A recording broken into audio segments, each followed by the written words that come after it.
Point आपका x आ गया तो पॉइंट हो जाएगा आपका 2,0, ये आंसर। ठीक है, समझ के बात ये, तो इस तरह से सोल्व करना है। देखो एक बार मैं आपको फिर से रिपीट कराता हूँ। देखो ये आपका क्वेश्चन था, इस क्वेश्चन में क्या लिखा हुआ था, ये तो आपको समझ में आ गया, ए सी और बी सी। आपसे कह रहा है कोई पॉइंट ए जो है वो 0,4 से स्टार्ट हुआ और इस बी पॉइंट पर आना 10,-4। वो कह रहा है भाई अपर हाफ प्लेन जो डिस्टेंस ट्रेवल करेगा वो ऑब्वियसली उसको एक्स एक्सिस को क्रॉस करना पड़ेगा, तो अपर हाफ प्लेन जो है ना उसको वो 1 मीटर पर सेकंड से ट्रेवल करता है और लोअर हाफ प्लेन को कैसे कर रहा है 2 मीटर पर सेकंड से। ठीक है, तो मान लो ये एक्स एक्सिस के ऊपर, तो आपसे को बता रहा है कि एक्स एक्सिस के ऊपर उस पॉइंट के कोऑर्डिनेट बताने हैं जिससे कि ये जो टाइम्स का टाइम लगा ना, इस टाइम के स्क्वायर्स का सम मिनिमम हो। तो इस एक्स एक्सिस के पॉइंट सी है, इसको x,0 मान लिया क्योंकि ए सी डिस्टेंस होगी, ए से सी डिस्टेंस तो ये होगी और सी से बी डिस्टेंस ये होगी। तो ए से सी वो ट्रेवल करता है कि 1 मीटर पर सेकंड से, तो टाइम क्या हो जाएगा डिवाइडेड बाई 1 होगा। सी से बी ट्रेवल करता 2 मीटर पर सेकंड, तो इसको 2 से डिवाइड कर दिया, तो टाइम कितना होगा ए से सी, तो कितना टाइम होगा, देखो ए से सी तो टाइम होगा ये, इसको 1 से डिवाइड करेंगे।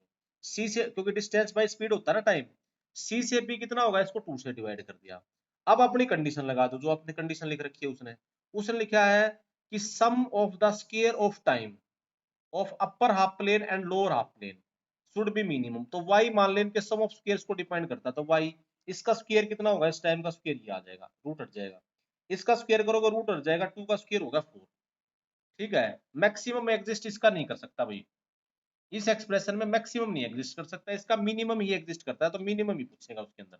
मैक्सिमम टाइम तो कितना ही ले सकता है, कोई यहाँ पूछने में भाई, जैसे कोई यहाँ पूछ रहा है, किसी को यहाँ से यहाँ जाना है तो वो ऐसे घूमना शुरू कर देगा, ऐसे मैक्सिमम टाइम तो कितना भी ले सकता है, तो मिनिमम टाइम निकाला जा सकता है इसके अंदर, मैक्सिमम नहीं आएगा। इसको सॉल्यूशन करने के अंदर भी हमारा मैक्सिमम का तो कोई मैक्सिमम तो हम निकाल ही नहीं सकते थे ना, तो ये निकल गया, ये सोल्व करा। अब आपको क्वाड्रेटिक बन गया, सोल्व कर लिया, ये सिंप्लीफाई कर लिया। अब ये यानी आपको x की वैल्यू निकालनी है तो ये मिनिमम होना चाहिए, ये आपको मैंने पहले भी सिखाया था, क्वाड्रेटिक एक्सप्रेशन की मिनिमम वैल्यू क्या होती है, -d/4 है, किस पॉइंट पर x इक्वल टू -b/2। अगर आपको याद हो तो आप डायरेक्ट भी वैल्यू पुट कर सकते थे, यहाँ पे -b/2 है, डायरेक्ट पुट करते, a कितना 5, b कितना है, a कितना है 5 और b कितना है -20, तो -b/2 करते तो 2 ही आंसर आ जाता है यही। अगर वो याद नहीं है तो इसको परफेक्ट स्क्वायर बना लो, परफेक्ट स्क्वायर बनाया, ये सोल्व कर लिया, परफेक्ट स्क्वायर बनाने के बाद यहाँ पहुंच गया आप इसमें। ठीक है, अब परफेक्ट स्क्वायर बनने के बाद 40 प्लस 5/4 x-2 का होल स्क्वायर ही आ गया। अब एक बात बताओ, ये x-2 का स्क्वायर तो हमेशा पॉजिटिव होता है, तो इसकी कम से कम वाली वैल्यू 40 होगी। 40 भी कब होगी, जब ये 0 हो। तो इसका मतलब ये 0 कब होगा, मिनिमम पूछा ना आपसे, आपसे मिनिमम वैल्यू ही पूछी है, तो ये मिनिमम वैल्यू क्या होगी जब x-2 क्या होगा, 0 के इक्वल होगा। 0 तो यानी x की वैल्यू 2 हो जाएगी, इस पे मिनिमम। ठीक है, तो पॉइंट आ जाएगा 2। आप समझ के बात ये भाई, तो ये इस तरह से सोल्व करते थे। ठीक है, अब एक बात देखो, अब तो एक तो क्वेश्चन ये था भाई, एक क्वेश्चन और आपने पूछ रखा था, ये क्वेश्चन था if x1 y1 x1 y1, ये कह रहा है x1 x2 x3 are in GP, y1 y2 y3 are in GP. ठीक है, with common ratio of GP, both GP are same, common ratio of both GP are same. ये ऐसे आपको question दे रखा था, क्वेश्चन और भेज रखा था आपने, है। तो कह रहा देन ये जो पॉइंट्स थे, ये ऑप्शंस थे x1 y1 x2 y2, एक पॉइंट है x3 y3, lie on, option था जैसे ए लाइन, ऑन स्ट्रेट लाइन, एक स्ट्रेट लाइन पे, बी ऑप्शन था सर्कल, सी ऑप्शन था ऐसे ही इलिप्स हाइपरबोला, कुछ ऐसे ऑप्शंस थे भाई, ये कहाँ लाई करेगा, ये ऐसे क्वेश्चन था। देखो इसको सोल्व करने से पहले, इस क्वेश्चन को सोल्व करने से पहले मैं अभी आपको कुछ टर्म्स, कुछ चीजें डिफाइन करता हूँ। देखो ध्यान देना भी बच्चों, इसको अभी मैं समझाऊंगा। अभी एक एक बात बताता हूँ, एरिया निकालना सिखाता हूँ। आपने ट्रायंगल का एरिया निकालना सीखा था, आपने 10th क्लास में भी ट्रायंगल का एरिया देखा था, आपने एक एरो डायग्राम सिखाते थे आपने, आपको वो डायरेक्ट याद करा देते थे, area of triangle with vertices x1 y1 x2 y2 and x3 y3। ठीक है, तो आप ये इसको कैसे याद करते थे? देखो इधर इसका एरिया किसके इक्वल होगा भाई? देखो, तो आपको एक एरो डायग्राम सिखाते थे इसके अंदर। देखो, आपको 10th क्लास में सिखाया होगा कि हाफ ऑफ, ये ऐसे एरो डायग्राम बनाते थे भाई। आप इसको ऐसे लिख लो, x1 y1 x2 y2 x3 y3, और फिर जो पहली टर्म हो वही पहला फिर लिख ले, x1 y1। ठीक है, ये जो मल्टीप्लीकेशन है ये पॉजिटिव, ट्रायंगल ट्रायंगल में सिखाते थे, आपको याद हो तो। ये मल्टीप्लीकेशन नेगेटिव करते थे, तो यानी ये एरिया किसके इक्वल हो जाएगा? हाफ ऑफ ये मल्टीप्लीकेशन, यानी x1 y2 प्लस में x2 y3 प्लस में x3 y1, ये तो प्लस की भाई ये मल्टीप्लीकेशन।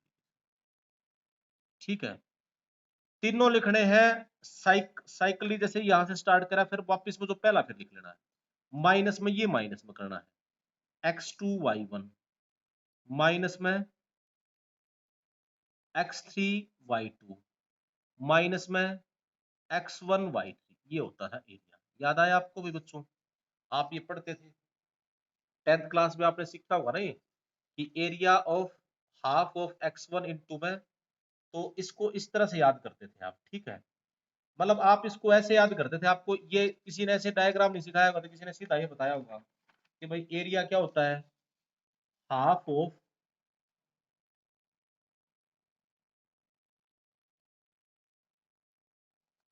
ऐसे याद कर लेते थे एरिया, एरिया ऑफ ट्रायंगल ये याद कराया होगा सीधा, 1/2 इंटू में x1 इंटू में y2 minus y3 plus x2 into में y2 y3 minus y1 plus x3 into में y1 माइनस y। ये इस तरह से याद करते थे आप ट्रायंगल का एरिया, चाहे आप ऐसे याद करते। ठीक है, ये एरो डायग्राम याद कर लेना, चाहे ऐसे याद कर लेना। अच्छा एक बात बताओ, ये ट्रायंगल का एरिया है, ये जो एरो डायग्राम है ट्रायंगल ट्रायंगल नहीं, ये किसी quadrilateral, pentagon, n sided polygon सब के लिए होता है एरो डायग्राम। देखो, ये एरो डायग्राम पहले मैं आपको ये समझा देता हूँ, ये आसान सा है बिल्कुल। कोई एन साइडेड पॉलीगन है, सबके लिए होता है ये जो अभी एरो डायग्राम बनाया था। Area of n sided polygon